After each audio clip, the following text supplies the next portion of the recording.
posak khudimak China dadi loinamak chawbagumna tawre. Cities, highway, amadi maruina mega project sing asini haibiya. Mayam sing asigi maraktagi Prithivida khwaidigi chawba dam amasu yawi. Kayamna chawgi haibabu hairiba dam asida yawriba water reservoir asina maram oirika. Prithivigi rotation asisu tapthane. Masigi asuk chawkraba structure asidi ngasi phawba Prithivigi mafam amatada leitriba posak amani. Asigumlaba project asi miyobagi hotnaba amadi thisinba leptaba amadi lepa leitana chawkhalakliba science amadi technology gi mapanani haibiya. Adubu tanja asimaktada yamna inspiring oiraba structure asina miyobada yamna chawna amang ata thoganba yabagi akiba su leitabadi nate. Dam asina miyoy millions kya gi electricity su puthokadoribani. Amaromdana Maikei kyadagi dam asigi mayokta criticize tongnarakni. Maramdi dam asina collapse tawbagi risk su leibani. Tasengna dam asi miba aikoida danger oirabara natraga oidabra haibadu soidina video asi yenglakadi khanglakani.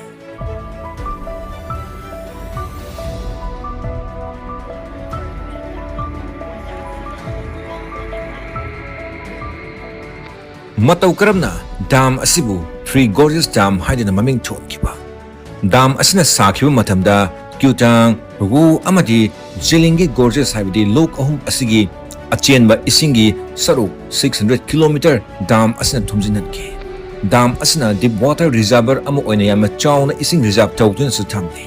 Maramaduna hairiba dam asigi ising asida pochai puba sip kaya ama kilometer 2250 rom East China Sea da leiba Shanghai dagi inland city of Chongqing phawba chatpasu yahni. Dam asida navigate tawbagi khudong chaba asi mafam asida leiba 5 tier ship lok sinaduna thani. Dam asida 10,000 ton phawba lumba vessel chatpasu yahni. Masida nate kharathuna dam asimu lananaba 3,000 ton phawba lumba vessel singbuna ship lip sinaduna lanbi khudong chabasu leini. Three Gorges Dam hairiba Prithivigi khwaidigi chawba dam asi China gi Hubei province da leiba chawkraba Yangtze River da saba dam amani. Asigumba chawkraba Yangtze River asigi kallaba ising ire asu phaduna sizinabagi mangan asi hauzik horeli nate. Asomna 3rd century gi matamdagi hauna Chinese poet amati statesman Ku Yonna Turen asigi sakti adumati mangjongna miyamda utki. Modern day China gi father ni haiduna khangnariba son Yatsen su ising ichaw control tongnanaba amadi electricity marang kaina puthongnanaba turel asida dam ama sabagi plan propose tawki. Vision asigi tasengba sep adudi 20th century gi loirakpa chahida miyamna upa phangki. Three Gorges Dam asi 1994 dagi saba hoki amadi chaurakna decades animuk changna saduna 2012 ta mapung phana loisitki. Hairiba project asida mio lising nipu henbana tabuk suki amati sale oina $37 billion rom changki. Asigumba mega project asidi modern day gi yamna angakpa engineering ni haibasu. Project asigi damakta manangna pada leiba million senba singbu mayung relocate tawba taki. Anoba lambi thong amati anoba cities kya amasu saba taki. Tasengna project asi yamna chawba anoba kusengi landscape ama semgatpa gumbani. Three Gorges Dam asigi asangba asi 2,335 meters ni aduga awangbada 185 meters oiri.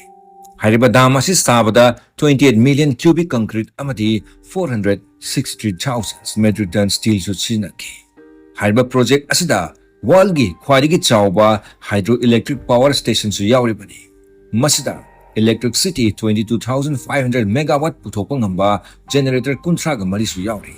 Asigumnaba yamna challenging oiraba maruiba engineering gi thabak kya ama mayokna duna ngasidi dam asina promise tawkhiba aduma miyamna piba.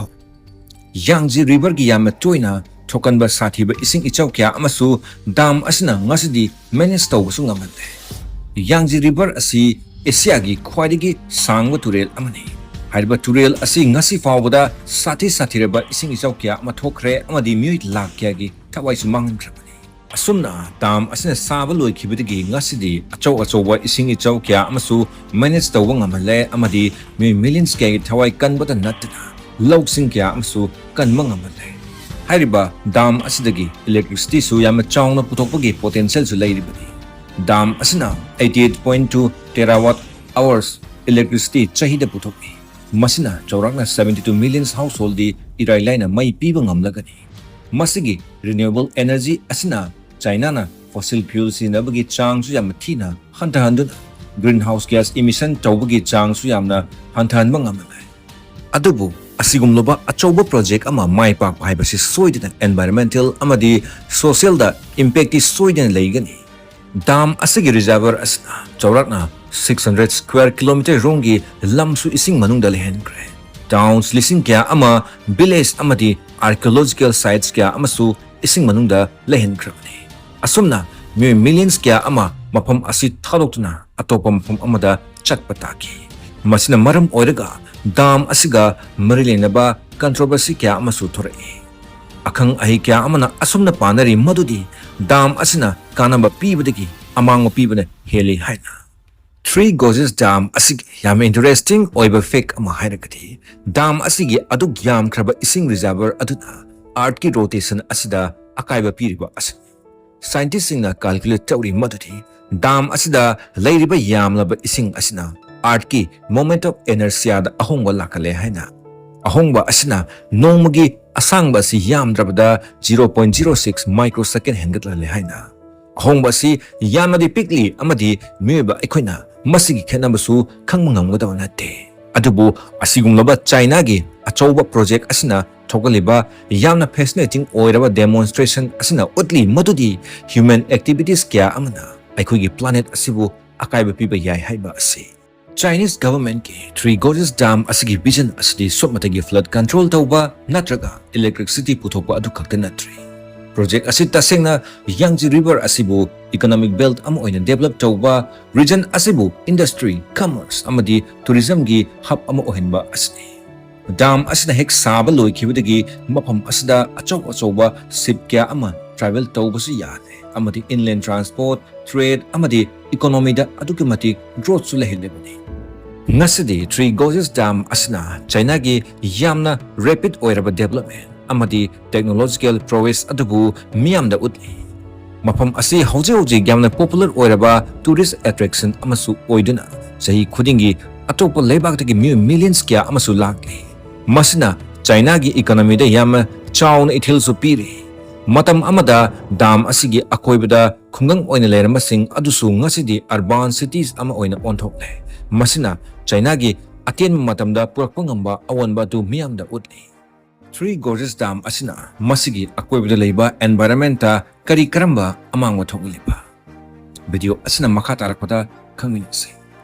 Chum achawa project ama tawba haibasi masigi akoibada leiba natural environmenta aduki matik akaiba pi haiba simati. Dam asina maram oiraga hongagliba river gi ecosystem aduna maram oiraga local wildlife amadi atango makali nga gi species kya amasu endangered oine. Reservoir aduda tungsiliba sediment sing aduna reservoir asigi long term da isingi quality amadi dam asibu operate tawbada challenge amadi soidin oigadabri. Mayam sing asibu thengnanaba anoba measures kya amasu paikatabadi natte. Mapam asigi ngagi population sediment management amadi isingi quality control tawbagi program su lepolitina baikati.